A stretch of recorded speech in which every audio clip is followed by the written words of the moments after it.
What's going on, everyone? This is Luke from South Beach Sports on a very enthusiastic Monday evening. I'm with my fellow co-host of the Miami Matters pod, Matt. Yo.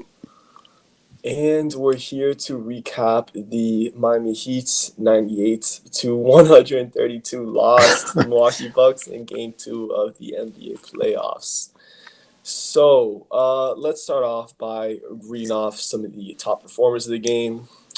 For the Bucks, Giannis had 31 points, 13 rebounds, 6 assists. He was their leading scorer.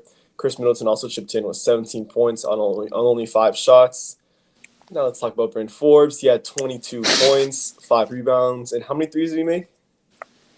He hit 7 threes. 7 threes. Or had 8, let me see. 6 threes. He had 6 threes. It felt like more.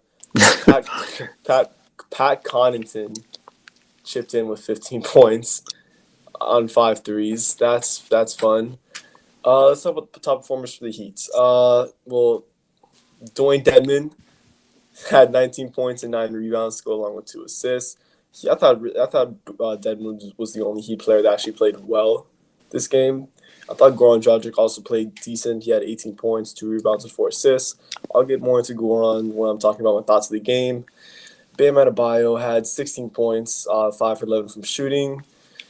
Jimmy Butler, who I remind you guys is stupidly locked in, finished the game with 10 points, 2 rebounds, and 4 assists. Another disappointing performance for him. Trevor Ariza, again, continuing his hot streak, had 0 points. Off 0 for 3 shooting. So, now that we're done reading off that fun box score, what are your initial thoughts in the game, Matt? Well, I feel like this is one of those games that, even when the Heat were probably not playing as good as defense as they should have, if the Bucks hit 10 threes in the first quarter, there's really not much you could do about it. Giannis opened up the game with a 3. Yeah. And that kind of told the story throughout the whole game of what was going to happen. Continue. Go ahead. Oh, no, so, it's, yes, they hit 10 threes in that first quarter, but, the rotations and everything, the Heat's defense was pathetic in that first quarter. Yes, they were hitting everything, yes, whatever, but their rotations were just pathetic. Okay, they obviously have to double Giannis in the post. That's what you have to do against Giannis. But their rotations off of that were clumsy, especially on Brent Forbes. He had 3 wide-open threes off slow rotations. So the Heat's defense was just slow and lethargic. And they made it easy for the Bucks to come out and hit 10 threes. So what were you saying before that?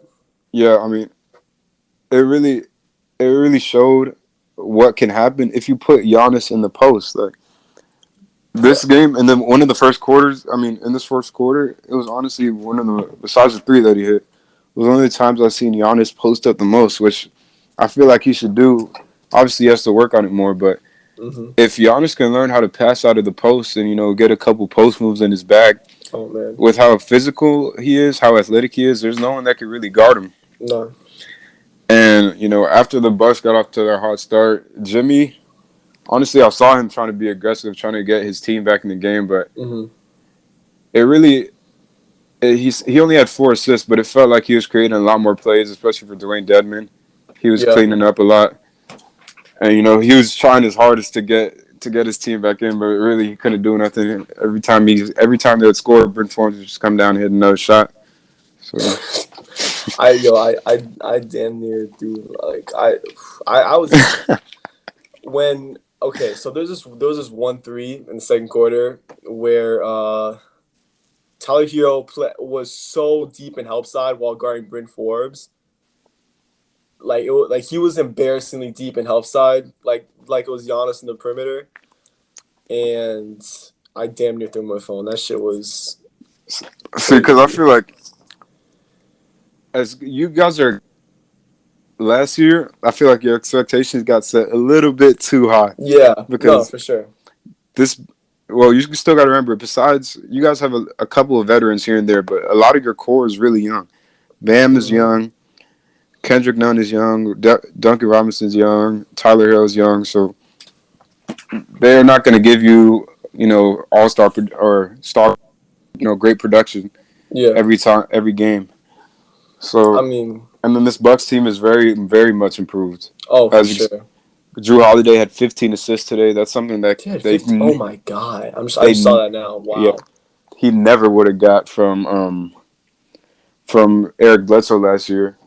And really, the new players besides Giannis, of course, were really the difference in this game. They didn't have Drew Holiday last year. They didn't have Brent Forbes last year. They didn't have PJ Tucker, who, Hmm. despite only having 3 points and 3 rebounds, you felt his effect on the Oh, for game sure. Hmm. just for him being on the court. Dante Um, DiVincenzo had a great game, so it yeah. was just a great game for the Bucks all around. I think this game was really a testament of what of the different off seasons that both the Heat and the Bucks had. I think that the Heat got, I don't want to say complacent, but they really just banked on internal improvements with Tyler and Bam.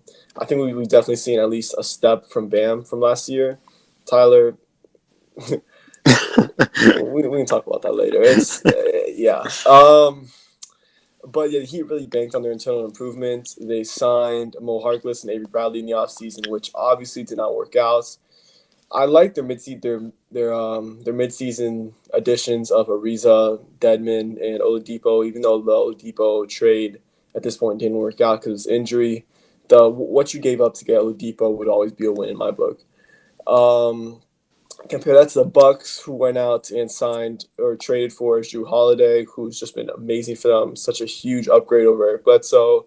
They went out and got Brent Forbes, which I thought at the time was one of the most underrated signings, and it's turning out to be that. He's a terrific shooter, despite being a defensive liability. They went out and got Bobby Portis, who's one of the best backup bigs in the whole NBA. They went out and got PJ Tucker at the deadline. I mean, that team is just they're made for the playoffs now. I mean, you saw the Bucks last year; they were a regular season team, but they really didn't have those guys necessary to win to win games in the playoffs. I mean, they had Pat Connaughton playing key rotational minutes. They Yep. had Eric Bledsoe starting, which was interesting.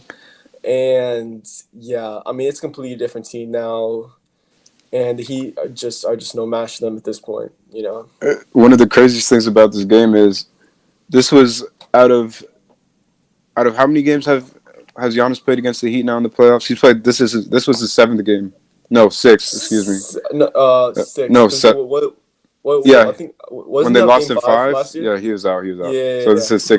his sixth game against the Heat, and this is the third time he shot above 50%. So Wow. he's usually a guy who's over 50% every single game. He's dunking everything, but Mm. I feel like Giannis. This was the best game I've ever seen him have against the Heat. Oh, To for be, sure. and it's maybe it's starting to show that he's starting to figure it out. Hmm. With that three, he's getting in the post a little bit more. So hopefully this is a good sign of things to come for Giannis and his playoff woes. Yeah, and I think that I mean I'll touch into that right now. But I think some of this improvement that we've seen from Giannis in the playoffs versus the Heat this year compared to last year has to do with a lot of who the Heat are throwing out on him. If you remember last year, Jay Crowder, I thought, was a terrific Giannis defender, just in that, sure, he didn't have the length, but he was a big physical defender. And compare that to Trevor Ariza, who I like guarding point guards and smaller wings because he's able to use his length pretty well. But I mean, physicality wise, he's no match for Giannis whatsoever. Hmm. So I just want to get into real quick what I think the Heat need to do to switch up their rotation a little bit and to possibly make a comeback in this series. Now, the Heat's current starting five of Adebayo, Butler, Robinson, Nunn, and Ariza, in my opinion, won't cut it. I don't like how Adebayo is always matched up against Brook Lopez when he's really, I think, the only defender that he'd have that can really match up to Giannis. So, I mean, yes, the spacing is kind of fucked here, but I really like Dwayne Dedman, possibly in He, that starting lineup. he had a great game. He did have a great game. Like I said, the spacing is a little rough. That maybe that would force Bam to look at the basket more and shoot more mid-range shots, which he does have, but doesn't take. I don't know why, but that's just a problem that Bam has right now. I also want to substitute Kendrick Nunn for Goran Dragic in that starting lineup. I like Kendrick Nunn. I like his regular season play a lot this year. I think he improved mightily from last year. But in the playoffs, I don't think he really has the talent level necessary to constantly compete. He was an inefficient 4 for 14 today. And compare that to Goran Dragic, who's a proven playoff player. He's a veteran leader. Yes, he does have his liabilities and deficiencies on defense, but at the same time, I think you really need a veteran presence like Goran in that starting lineup. Yep. So, I mean, hopefully going back to Miami, the Heat can make this a series because right now it is not looking good for them at all. Yeah, it's. I mean, what were initial predictions? You predicted Heat in 7. I did. You still No, not too big on my prediction right now. Oh my god! What I said I remember I said my brain saying Bucks in 6, but my gut saying Heat in 7. I should just went with Yeah, my I think brain. that's Fuck what it. I mean, didn't Charles Barkley say something to you about how he thinks the Bucks are gonna sweep? Yeah, that's how you know it's bad. They made it through a Charles Barkley guarantee. Might as well call the series right there. I don't think the Heat are gonna swept, in my opinion. I mean, uh, I think the Heat will at least take one in Miami, but it's just I don't think it's a competitive series right now. At this point, unless the Heat make some major changes, which I hope a phenomenal coach like Eric Spoelstra makes, then I don't see the Heat having any chance in this series because the Bucks are way different than last year. You can't look at that same Bucks team that lost in 5 and compare them to this year's team. They're completely different. They're made for the playoffs. I think they're really reliant now on Chris Middleton as their closer, which I believe in. And yeah, I think this is a team that I believe is the second best team in the East behind the Brooklyn Nets. I don't know how you feel about that, but I think the Bucks are a true finals contender, and yeah, I don't see the Heat having any chance whatsoever unless major changes are made. All right, You know, you want to? Yeah, that should be yeah, good. yeah. Let's wrap it up. Yeah. So that's gonna be it for today, guys. We just want to give a quick recap of whatever the fuck that shit show was. Bucks win 132-98. And yeah, so if you enjoy this video, if you enjoy content like this, go ahead and like and subscribe. We will be posting a podcast Thursday morning for you guys with a bunch of clips and just info on Game 1 and Game 2s of the NBA playoffs. So watch out for that. Go click the links in our description below for our Instagram and our Spotify links. So with that being said, we'll catch you guys later. Peace. Peace.